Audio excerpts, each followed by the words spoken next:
Welcome to Enterprise Design's Industry Insights, where we identify key topics in the commercial real estate industry. I'm Ann Weston, Director of Design Services. And I'm Jessica Green, Director of Client Services. For this series, we're discussing market trends with Dallas-based commercial real estate professionals. Thanks for joining us today. Yeah, happy to be here. Thanks for having me. We appreciate it. For this series, we're focusing the topic on key issues for tenants and their representation. So Tyler, are you seeing tenant investment in an engaging design to reflect their culture?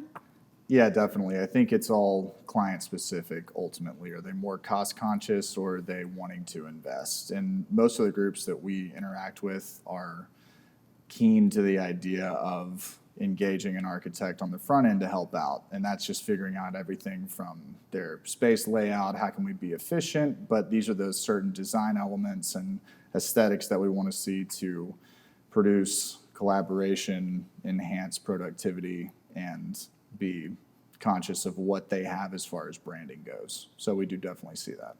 That's great.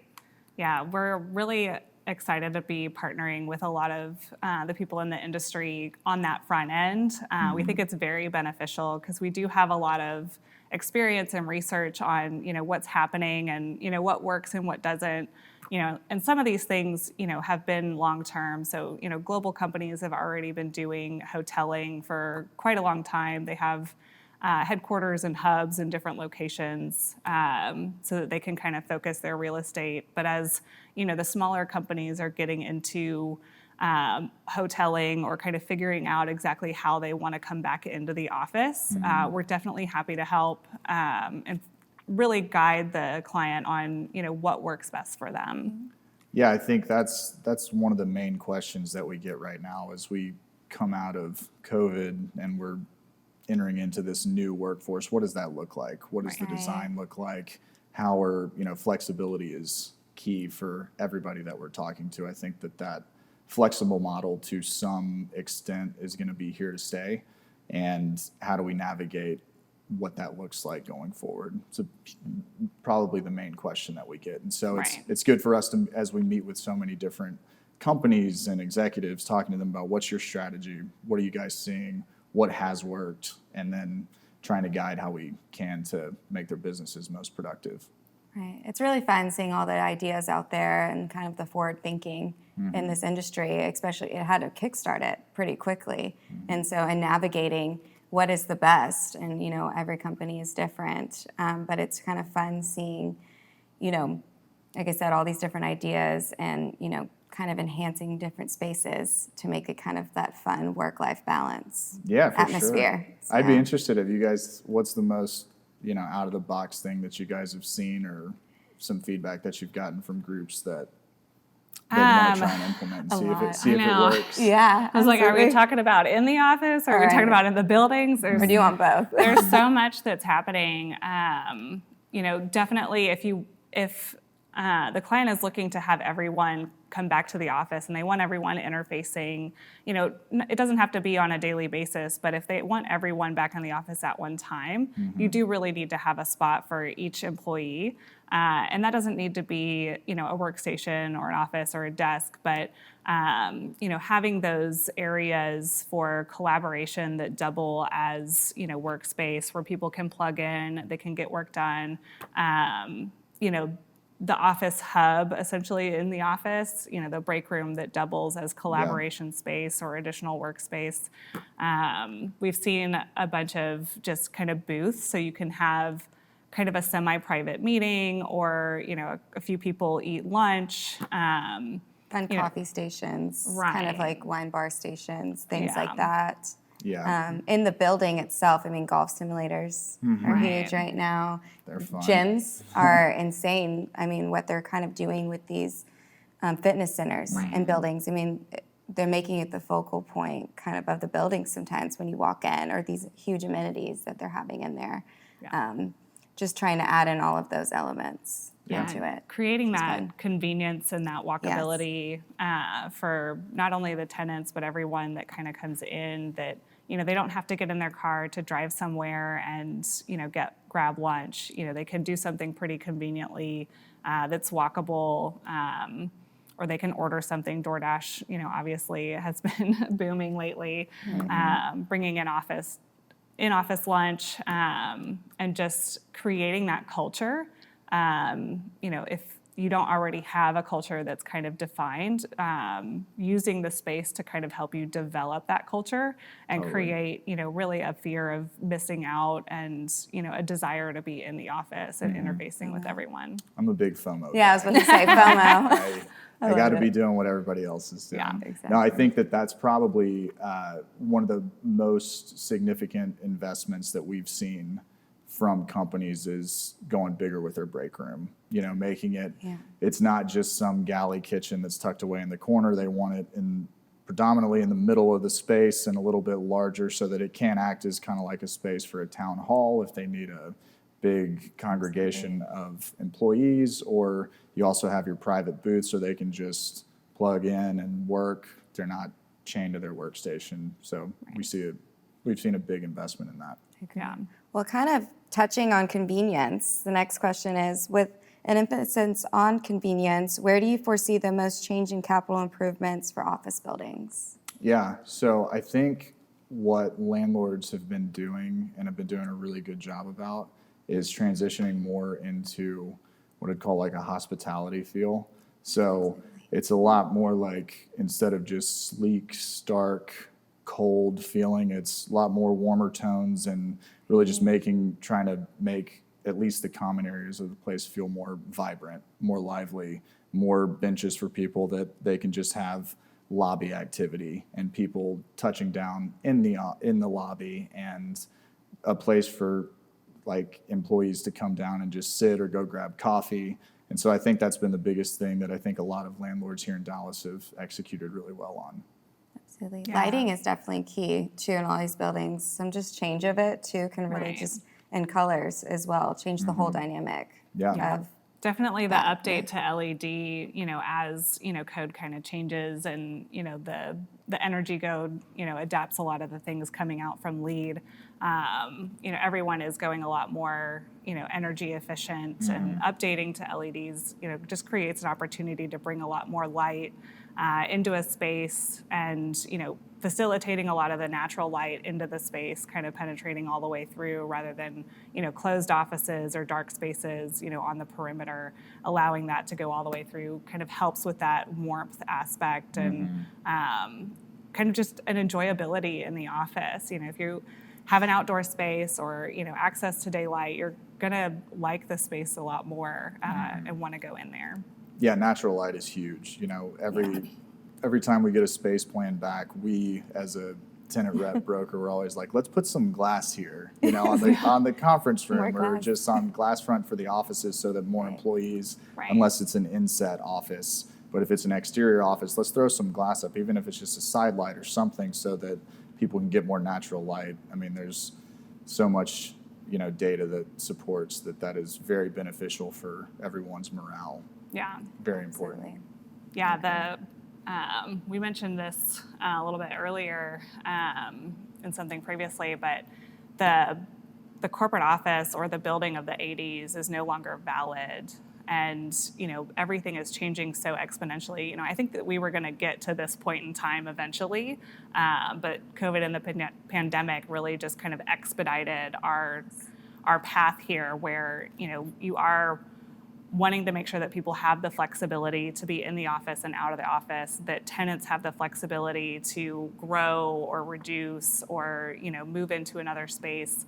And then, the fact that it's just now and here, that office of the 80s where everything is kind of closed off, it's all offices, you have corridors that are all really dark, that's just completely gone at this point. Yeah. And even to that point, just corridors being closed off, I feel like a lot of architects have done a really good job about saying, this basement space that we have, how can we retrofit this and make it a place where people want to come in? And so you're seeing those converted into like gyms or something like that. And it's a much better place where you're going to get some foot traffic and make your building more usable and more desirable for tenants that you're trying to attract or keep inside. Yeah. Absolutely. So with tenants back in the office, are you finding that current technology use is supporting their work methods, or are tenants looking for more innovative technology solutions? Yeah, I think that there was always a question about, years ago from people cutting costs on overhead. And so how can we do that? Well, let's try the work from home thing. And then with COVID, we were forced into that, and companies were forced into making that decision. And so over the last 2 years, we've seen a ton of the technological infrastructure that's gotten built out from those companies that has made working from home or flexibility easier for them to implement what they need to do to get their jobs done and for productivity to be higher. What we actually have seen with most groups is that productivity was fine with most people working from home. And so we need to have that offering to them so that we can still attract the right talent that we want to work here, but offer the flexibility that we can be competitive in the marketplace.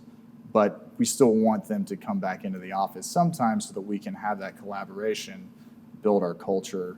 And so I think that we're going to continue to see different ways where people are stretching and thinking outside the box from a technology standpoint. Yeah. I think that Zoom and Teams have been kind of a game changer, but I've been on enough Zoom calls and team calls that I'm good if we start stepping back from those now. But I think that we're going to continue to see how can we keep making it, and it's all driven by talent. If we need to get a certain kind of person in who can do their job the best, but they're saying they need this, well then what do we need to do to implement that for them? Yeah, and one of the things with technology that we're seeing is, obviously Zoom and Teams are probably here to stay, that virtual presentation. And, even prior to the pandemic, I had national accounts that weren't local to me. So I was, interfacing with them with GoToMeeting, I think it was back in the day. Yeah. I feel like that was only like 3 years ago, but but with that, there is going to be this component of everyone starting to meet in person, but still being able to have people that are remote in those meetings and interfacing with the people that are in person. And I think that's the piece where, the really innovative technology is going to catch up, and they're going to facilitate how does that work? Can we really make this happen? Because you can feel a little ostracized when you are the only one that is virtual and everyone else is in person. So, how does technology facilitate that? And I think, we're exponentially getting there with all of these different innovative ideas. Absolutely. And having these meetings, like even these group collaborative meetings where some people can't be there in person due to their on-site or somewhere else. And like you said, and you said as well, kind of making it feel like everyone's kind of there as well. But at the end of the day, we do want everyone back, and it's good to have a collaborative space. And, I love being in the office and being around people. That kind of gives me energy. But at the same time, having the technology that's keeping up with the times and, innovative ways to kind of entangle all of that together. Make it a great experience. Yeah, and I think that just from that standpoint, it's, the cloud, whatever that is. Where does it go? It's in the cloud. Where does this information live? No, but I think it's just companies make more of an investment on the technological infrastructure and storage and data side too. It'll make the, meetings and whatever else is going on more seamless. Yeah, I agree. Absolutely. Yeah, we're currently working with a cybersecurity company, and they're very high technology, but they don't have server rooms, they don't have printers, they don't, it's just very unique in the aspect that, they are utilizing the cloud so much at this point that you don't need those extra rooms and that extra, energy that's being used for those rooms, that they can survive without it because everything is in the cloud. It's pretty amazing. It is. It is. It's pretty crazy where technology is going. I mean, just excited to see where it goes from here. Kind of the next question, what are the most helpful tools, research, or advice from vendors that play an important role in guiding your clients?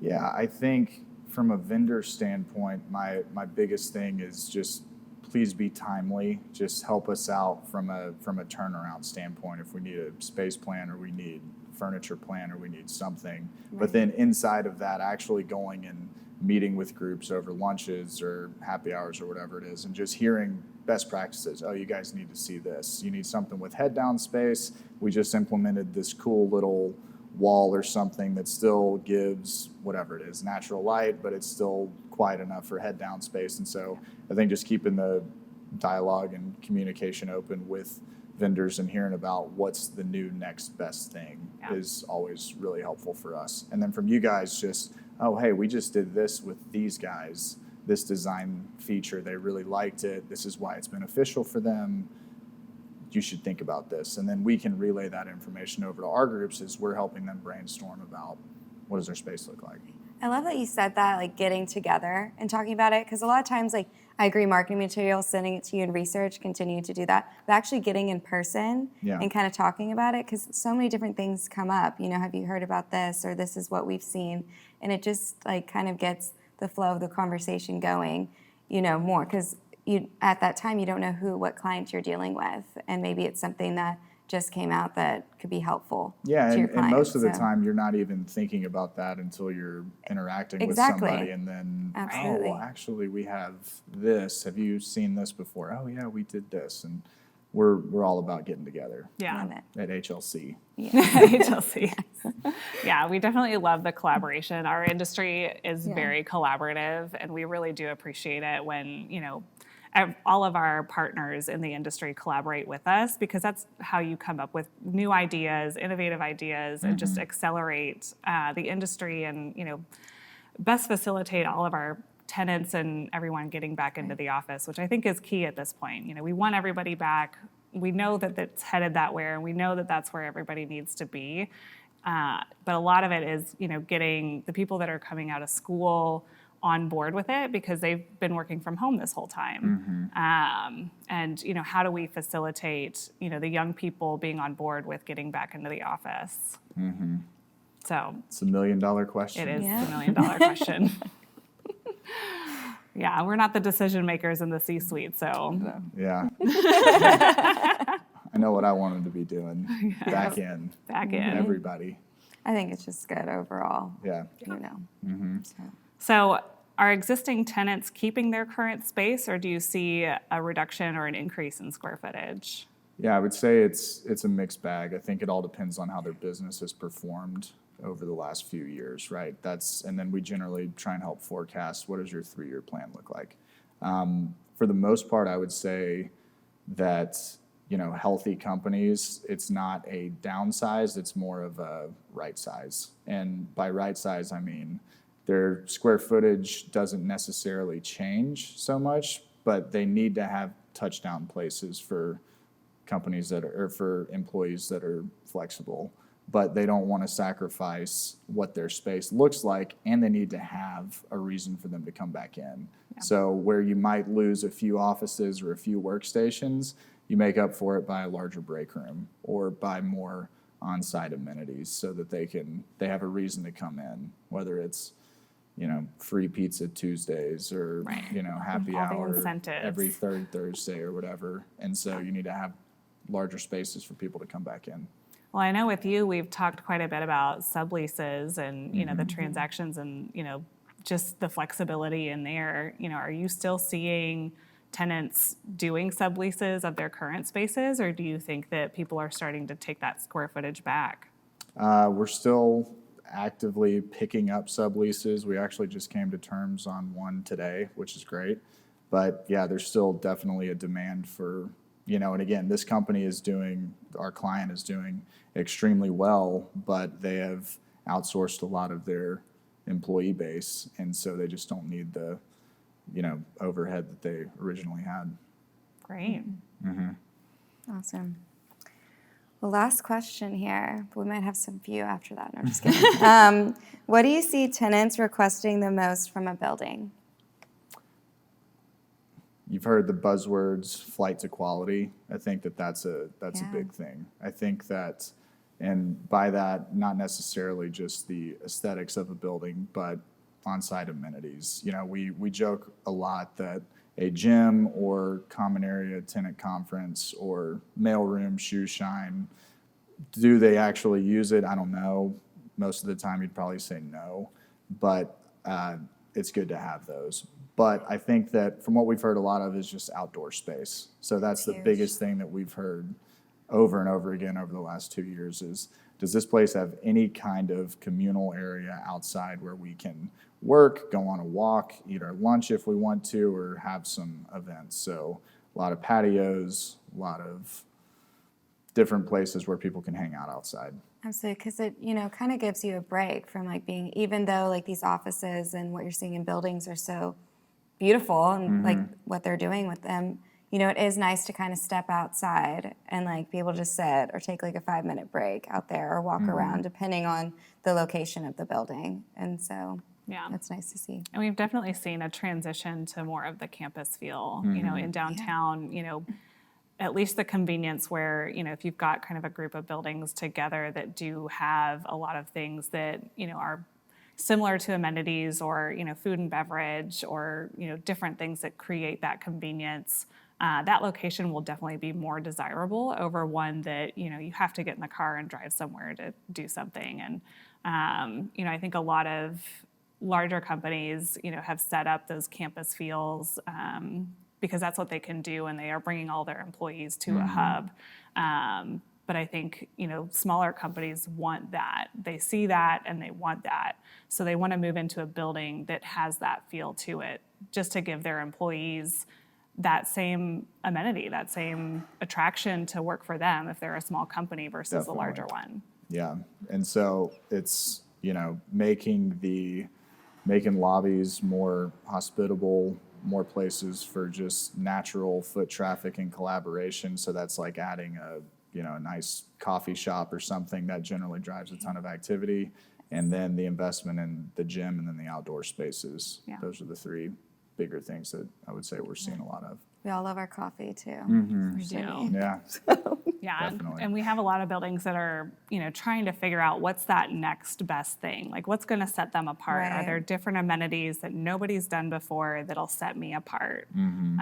So we've seen, obviously the golf simulators have been around for quite a while, but, wine retail and, a bunch Lot of of other retail, things. yeah. So, but even, a really great, niche restaurant, that isn't a chain, that will draw people in. And, I think of, some of the restaurants in downtown that are just really iconic and, you know what they are and you want to go there. And that brings a draw to the building as well. Or I know we touched on fitness centers, but even like those, studios, like studio fitness things like cycling and boxing and things like that. That's just bringing in more people to the building as well, not just, the standard fitness center in itself too. Yeah. So, all righty. Well, this was fun. Yeah, Thank you thanks, so Tyler. much for a great conversation. Thank We you all loved for it. having me. So, Absolutely. thank you for tuning in to Enterprise Design's Industry Insights video podcast.